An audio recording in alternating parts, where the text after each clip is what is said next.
everybody. Welcome to Suddenly Sensational with Mary Giuseffi, broadcasting live from Palm Springs, California. Woo!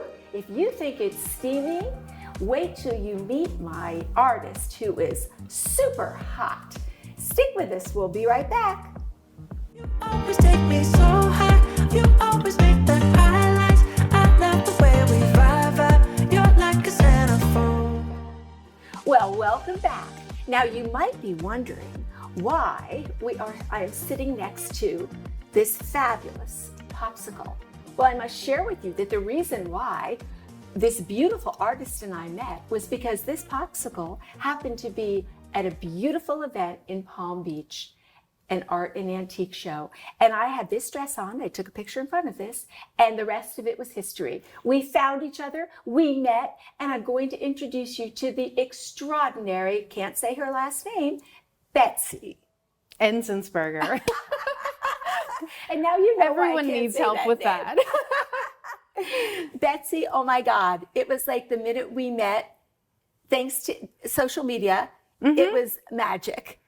And you are the most iconic sculptor, extraordinary sculptor. And everything you do is suddenly sensational. Well, that's kind of you. And it's the truth. I do have those suddenly sensational moments now and then. Actually, on a daily basis, I have to say. And I think the thing that I love is what people don't know is they see this gorgeous, extraordinary piece, and they have no idea what it takes, because this comes from not suddenly sensational material. So talk to us a little bit about how you actually transform that non-sensational into voila. Yeah, it's not even non-sensational. It's just toxic and gross, and you don't want to get it near your body. I guess what I do is I work with materials that are, toxic, and you try and stay as far away from them as you can, but you need to manipulate them. So oftentimes when they're in their wet, liquid state, they're the most toxic. So I go ahead and I, put on all of my equipment. I have a hazmat suit, my mask, my gloves, everything. And then, over time, something like this would take me about 2 months to sculpt and paint. Then all of a sudden I find that suddenly sensational moment happens and I say, oh my God, you're done. Yeah. Done. And for the viewer, for the observer, for the person who experiences your art live and in person. I mean, I will never forget the moment I laid eyes on this piece, because it was a very nice event with very nice art. And all of a sudden, my gaze turned, and I was like, oh, I just want to go up and hug this. It brought me pure joy and pure, just infused with passion. Did you hug it at the show? I caressed it as much as I could. Yeah. Oh, okay. You can After hug the show, it I'm if you going to give want. it a big hug. And it's sold now, so we're going to be less hugged. Right. We won't. And I think that one of the things that I love so much about our initial conversation was that you said you always knew you were going to be an artist, but you didn't know what kind of artist you were going to be. Right. Share with us that story, because it's so cool. Well, growing up, you get, crayons and paper or paint or pens or whatever. You get these real basic materials, and you can figure out whether art is your thing through these materials. But I think what really happens over time is you find there's so much more in the world than just these materials, but you can still use them in some way. So I actually studied to be a painter. Wow. Everything I did was kind of melting anyway. It was always drippy, watery, that sort of thing. So my sculptures are drippy as well. It's just that translated to a 3D form. And then when I get to paint on my sculptures, it's like putting everything together. It's that, really amazing moment where everything just feels really good. It's kismet. It's kismet. So now, how did you come to the popsicle? Because I find this to be such an iconic representation of Americana, of who we are. Well, that's just the thing. It's an iconic piece, but not just to us. It is recognized all over the world. Ice cream on a stick, anywhere that it's warm, anywhere that enjoys ice cream that's portable. Right, right. You know, on the beach. I've done a lot of traveling, and everywhere I go, there's something. It's not always this shape. It's not always, you know, the flavors that we're used to, but Right. it is this little piece of joy. And it's funny because I show these all over the world, and everyone feels that same joy, even though what they think of when they think of an ice cream on a stick may taste different than what you think What of, you and know? I think. And I agree with you about that. Yeah. I think it's so cool. And I think also it's kind of like an immediate chill, Yeah. you know, which is really good for today. Yeah. It's an immediate chill because we all also know what the sensation is. You Yeah. know, so suddenly sensational is a body, mind, and soul experience. Yep. And the popsicle just makes that come to life. Yeah. Because you look at it and you know exactly what it tastes like. You So do, all your yeah, in your senses are own there. way. Yeah. And I just love Or maybe it. what it tasted like as a kid. Which Maybe is it tastes different now. Better. Right? It Better. always tasted better as a kid. Oh my God, Make your mouth change colors. Oh my and God, things. the orange, the iconic orange or the blue. But, you know, and as an artist, because I know that you do these and then you do smaller pieces, and then sometimes you also embrace other objects besides that. So talk Not to me often. about, not often. So let's talk about some of your beauties. Oh. Well, I mean, I do a lot of smaller pieces. I find at this size, I can solid cast and create a design that I like, that's not too heavy, that is accessible to more people. I think people that live in smaller apartments that might want, you know, just a little piece. They don't have room for touch something of like Betsy. this, right? Just a touch, just a little hint of joy. I love it. I mean, even over the last 2 years, when people have been on their computers, you know, working from home, things like that, they see this little piece of joy on the internet, you know, on my Instagram, and it just makes them smile. I'm not, you know, you don't have to buy it to enjoy it. You can just look at no. my page and Your Instagram you know, feed is off the hook. it's so fun. You see these little sparkly babies one I love. and, you know. I love this one because it's very, very patriotic. And yet everybody ate these as kids, San Rhinestones. And we all know exactly what it looks like and feels like. And I'm touching it now. Oh, I have a crush. You know, France has one that looks like that. I bet they do because The Frenchie? Oh my God, no way. Yes, I had some French collectors ask me for one of these. I said, oh my gosh. Oh, I love You know the her. bomb pop, that's amazing. They said, well, we call it the Frenchie because they also have red, white, Red, and blue. white, and blue. How cool. And in Germany too, they call it the rocket, the Raketa. And how cool. yeah. So, you know, one of the aspects of your art that I think is eternal, because, you know, it's like, oh, well, yeah, this is popsicles and blah, blah, blah. Yeah. What is eternal is that you select icons in our society as Americans, as the larger humanity, that we all are just enamored with and treasure forever.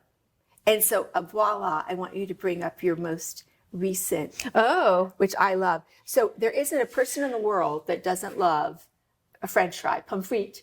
There isn't anyone. Well, there's so many varieties nowadays. Oh, even the sweet rainbow kind. potato. Yeah. And now they make vegetables Right. that they compress in the air fry. Sure. So tell me about this fabulous French fry. Well, you want to know the story is this came after the hamburger. So I was very sick with a virus you may be familiar with, and I had a very high fever. And I was kind of hallucinating. I'm in bed, you know, I never take time off of work because I just love what I do. And I'm in bed dreaming about what I'm going to sculpt next. Yeah. And I was hallucinating about a gummy hamburger, which is so ridiculous. So crazy. So it's still sweet and it still can melt because it's gummy. Gummy. Melts in your mouth at least. Oh my God. And the first thing I did when I felt better was I made a gummy hamburger, and of course the fries come along with it. I was, you know, this was actually much more challenging to make than the I bet, than the hamburger burger. because I make all of my molds and all of Oh that. my But gosh. man, I'm kind of like. I'm jazzed on this. I Yeah. think this is just the But coolest those are two thing. more things that are, you know, different throughout the world, but recognized But throughout recognized the world. and enjoyed throughout the world. Yeah. You know, so what you do is you not only provide suddenly sensational art pieces, but you are recreating sensational experiences that each of us love so dearly. So I know that you shared with me about the process of becoming Betsy, and your journey to become an artist. And I think no one would ever know the amount of real labor and literally heavy lifting that goes into not only making your art, but making the things that create your art, your cast and this and that. And there can't be that many women in this field. Tell us about your journey as a female. Tough women. They have to be women that don't mind getting messy and wearing a lot of equipment, protective equipment, that don't mind, doing hard physical labor, sweating, to be able to sculpt and sand and do all of the work that goes into these larger pieces. It's really not pretty at all. It's not pretty. It's really exciting to be able to put on a dress and clean up and everything like that. But that's not at all what it's like when these little babies are being made. I just think that you are such an inspiration to women who, A, may think they're an artist, but have no idea what to do, and maybe they don't have all of the talent that you have in terms of the painting and the fine art, but they know that they can get their hands on something, and that you really represent, yes, you can do this. This is not just a man's world. Absolutely not. You embrace that, and you really represent that. And I love that about what you do. It's so cool. My mentor was a man, and he all the time would just be like, I'm just waiting to find out what you're not good at. He goes, but don't get upset, because when you find that thing, everyone's not good at everything. He's like, but so far you are. Like, I love it. I love it. I love it. I love when he tells me those things, but I found it. What was it? Share with us if you don't mind. Mold making is not my forte. I can do it, but my molds are not very good and they wear out very easily. I keep continuing to better my mold making. I'm just not good at it. Well, I don't know, because the molds that we opened today, oh my God, talk about the suddenly the molds sensation. For this one. Oh my God, and the babies, and there we are with these things. I'm like, oh, I know, touch it. I'm so scared. And it's like, and then it's like opening an Easter egg and getting, finding the golden egg and then opening it, and it's like this huge surprise. It's even better if you forget what you did in there. Oh, was this a striped piece or solid cast or what? But I was like, oh my God. And then the one with the knife, those are amazing pieces of art. Yeah. Because there's such a juxtaposition of power and of strength and of history and of beauty and glitter. I think what you're doing is you're just putting together, the yin and the yang of a personality. Yeah. You can be sweet like a popsicle. You can, be universally accepted and loved, but you gotta be fierce. And that knife really just sticks it in, just really keep that fierceness. And I think you do. And I think, I'm sure you have various personalities of collectors of your work. Oh, yeah. And I'm sure the women and men that are embracing their fierceness all are like immediately attracted, right, to that. Yep. It's so cool. It's so cool. And to be in Palm Springs, and when I first started following you on social media after we had met, I was just totally like, oh my God, of course she's in Palm Springs. This iconic, mid-century modern backdrop, which is so perfect for your art. Well, I also think this one and the last floral pop that you saw, were definitely influenced by Palm Springs. A lot of the painting aspects of what I do now are influenced by Palm Springs, 100%. And I think it's so cool. And I think that also you were talking about when you moved here. Yeah. That you all of a sudden had an experience. Sure. Yeah. It was magic. It was pure magic. I was coming on just the weekends, just having a little escape from Los Angeles, from my tiny home, tiny studio, just getting a breath of fresh air. And there's just this magic here. And it's really refreshing too, after a hot, sweaty day at the studio, to just, take a deep breath, looking at the mountains and things like that. You see so much here. You get to see all of the palm trees, all of the mountains, all of the green grass of the golf courses. There's not much grass in the desert, but you go to a golf course, there's a lot, and it's beautiful. And you can sit in the middle of the fairway of a golf course and look at the mountains, and it's just, I'm ready to get back to it. Yeah, and I think that to recharge. is the suddenly sensational Yeah. aspects of life that we all aspire to discover for each other. Yeah. And I think so many times women, and not that we're not here for the guys, Right. but women spend a lot of their lives in less than sensational lifestyles. Right. That they're doing things that they love, that they're committed to, but they haven't yet found their place, their work, their mission. And then all of a sudden you start down that path. And if you give yourself permission, there it is. It sort of just comes, the dream comes real. Well, when you're not looking for it, I mean, I think that's when it comes, because I was not looking for a new place to live and to enjoy. When I came upon Palm Springs, it was magic. And same with sculpting ice cream. I was just telling someone how it was scary in the beginning, because I made them and I loved making them, and I needed to present these to someone I really respected in the art world to tell me that it's okay to change your brand for, Right. Exactly. Absolutely. And from a 2D painter to a sculptor, it's okay to do that. And just be genuinely you. So I felt like when I stopped thinking about what other people wanted from me and just doing what came from my heart was really when I found that moment. And I was like, okay. And you stepped into suddenly Who cares? sensational. Yes. It just keep going with it. Yeah.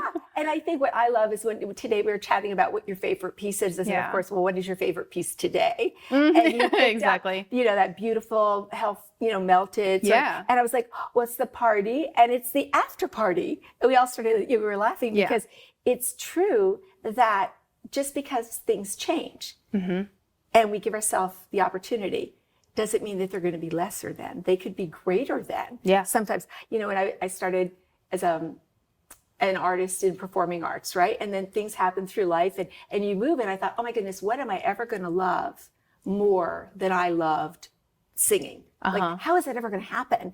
And then I went down the road, and you know what? I love doing this. This brings absolutely all the joy that did. You just have to be courageous and brave enough not to limit your horizon. Exactly. You have to try a lot of things to find what it is. Yeah. And someday they may change. And then we change with them. And that's okay. And it's okay. Well, oh my gosh, Betsy, we could talk forever. And I plan on continuing our conversation. I know. This is not the end. This is the beginning of a fabulous, suddenly sensational relationship. And I cannot thank you enough for welcoming us into your studio today and talking with us about yourself and your art and just your fabulousness. And we love you. Just awesome. Thank you. Thanks for having me. And thank you all for joining us today in Palm Springs, California with Betsy. And I'd like to take a moment to thank our sponsor, Art Unified in Venice Beach, California, because without them, we would never have met. So I hope you have a suddenly sensational day wherever you are. And until next time, mwah!